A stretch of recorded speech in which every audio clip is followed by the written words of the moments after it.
Ayan po, luto na po siya. Nilagyan ko po ng 3 itlog. Babalatan ko na lang po yan. Okay na po to.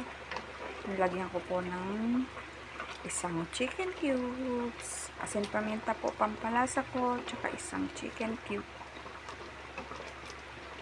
Tinikman ko na po yan. Okay na po yung lasa.